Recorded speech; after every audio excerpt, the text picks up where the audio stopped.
Assalamu alaikum. I hope you all are fine and doing good. Welcome to new lecture, and in this lecture we will discuss the property of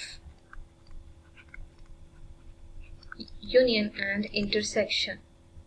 अब हम ऐसा करते हैं कि देखते हैं कि कौन सी प्रॉपर्टी हमने डिस्कस करनी है। तो बेसिकली हमने commutative law of intersection discuss करना है।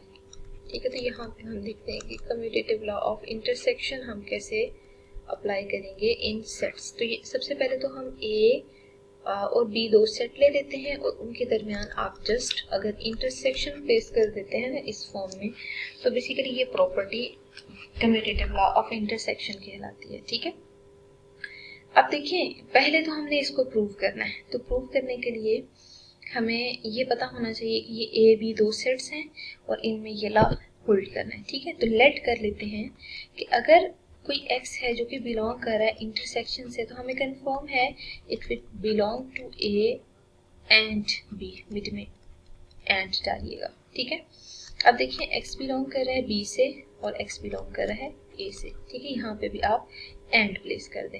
इट मीन्स x बिलोंग कर रहा है b इंटरसेक्शन a से। ठीक है, तो a का ये एलिमेंट कहाँ का था? ये a इंटरसेक्शन b का था, बट वो किससे बिलोंग कर रहा है? b इंटरसेक्शन a से b बिलोंग कर रहा है। इसका मतलब ये है कि आपने लेफ्ट हैंड साइड को देख लिया कि a इंटरसेक्शन b का एलिमेंट है, बट वो कहाँ से बिलोंग कर रहा है? b इंटरसेक्शन a से बिलोंग कर रहा है। ठीक है, मूव करते हैं हम इसको 1 मार्क करके। अब मूव करते हैं कि अगर हम लेफ्ट हैंड साइड के बजाय राइट हैंड साइड का कोई भी पॉइंट लेते हैं, ठीक है, कोई भी एक एलिमेंट ले लें और उसको चेक करें कि अगर वो इंटरसेक्शन में है तो कंफर्म है कि वो बी में भी होगा और ए में भी होगा। ठीक है, अगर इस फॉर्म में लिखा है तो आप अगर ए को पहले लिख लेते हैं बी को बाद में लिख लेते हैं तो इससे कोई फर्क नहीं पड़ता।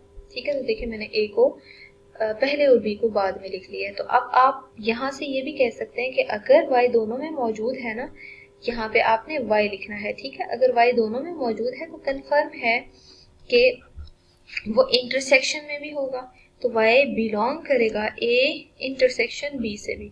बट स्टार्ट में वो b इंटरसेक्शन a का एलिमेंट था और वो कहाँ से बिलोंग कर रहा है?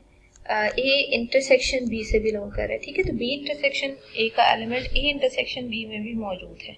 इट मीन्स आप इसको 2 मार्क करते हैं। देखिए हम सिंपल क्या करते जा रहे हैं, दोनों साइड्स को कंपेयर करने के लिए ना, कभी एक साइड का एलिमेंट ले रहे हैं, कभी दूसरी साइड का एलिमेंट ले रहे हैं और बाय यूजिंग प्रॉपर्टीज उनको चेक कर रहे हैं कि वो कहाँ से बिलोंग कर रहा है। ठीक है, तो उनकी बिलोंगिंग को चेक करने के लिए हमने ये सारी वर्किंग की है। ठीक है, अब हम ऐसा करते हैं कि 1 और 2 को जरा कंपेयर करें ना। फॉर्म 1 एंड 2 आप देख सकते हैं कि लेफ्ट हैंड साइड इक्वल है। 1 और 2 को देखा जाए तो लेफ्ट हैंड साइड का एलिमेंट राइट हैंड साइड और राइट हैंड साइड का एलिमेंट लेफ्ट हैंड साइड में मौजूद है। इसका मतलब ये है कि ए बी इंटरसेक्शन बी और बी इंटरसेक्शन ए ये दोनों इक्वल आ रहे हैं। ठीक है, तो यही बेसिकली आपने प्रूव करना था कि ए इंटरसेक्शन बी और बी इंटरसेक्शन ए दोनों आपस में इक्वल है। ठीक है, तो मतलब ये रिजल्ट आपने वेरीफाई कर लिया। अब वेरिफिकेशन तो हो चुकी है लेकिन हम इसको अप्लाई भी करेंगे। ऐसा करते हैं कि दो सेट्स ले लेते हैं। जैसे एक यहाँ पे एलिमेंट जो हम कंसिडर कर रहे हैं, फर्स्ट 10 एलिमेंट्स ले लें नेचुरल नंबर्स के। ठीक है, और बी सेट में ना हम ऐसे करते हैं मल्टीपल्स ऑफ 3 कंसिडर कर लेते हैं और जस्ट इतने इनफ हैं। ठीक है, अब देखें हमें अगर फॉर एग्जांपल चेक करना है कि ए इंटरसेक्शन बी किसके इक्वल है, तो ए इंटरसेक्शन बी पहले सॉल्व कर लेते हैं।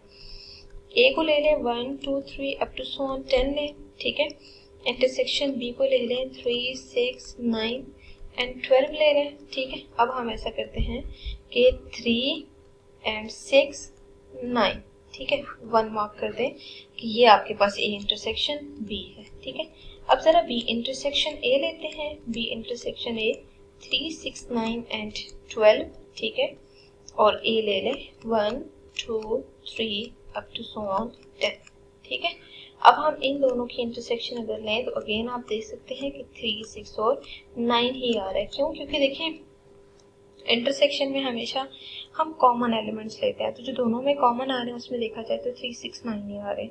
अगर ये दोनों में कॉमन है तो इट मीन्स ये कॉमन पार्ट में ही मौजूद है, तो इंटरसेक्शन में A इंटरसेक्शन B और B इंटरसेक्शन A दोनों में आ रहे हैं, ठीक है। तो हेंस प्रूफ, यही जो प्रॉपर्टी है ना, ये हर तरह के सेट के लिए होल्ड करती है। इट डजंट मैटर कि सेट किस टाइप का है। जैसे देखिए मैं यहाँ पे अगर फॉर एग्जांपल A सेट बहुत छोटा सा डिफाइन कर लेती हूँ 1 2, ठीक है, और B सेट अगर हम यहाँ पे डिफाइन कर लेते हैं 2 9, तो आप देख सकते हैं कि A इंटरसेक्शन B अगर पहले सेट में देखें तो हम इंटरसेक्शन जरा कंसिडर कर लेते हैं, दैट इज 2, ठीक है। अब जरा B intersection A find out करें तो B इंटरसेक्शन A में 2 9 की और 1 2 की इंटरसेक्शन है, तो आंसर आपके पास क्या आ जाएगा, 2 के इक्वल आ जाएगा, ठीक है। अगर आंसर 2 के इक्वल आ रहा है ना, तो you can say that A intersection B and B intersection A both are equal, hence proved, ठीक है। तो पहले हमने प्रॉपर इसको प्रूव किया और उसके बाद हमने अप्लाई करके भी चेक कर लिया कि how in sets commutative law under intersection holds.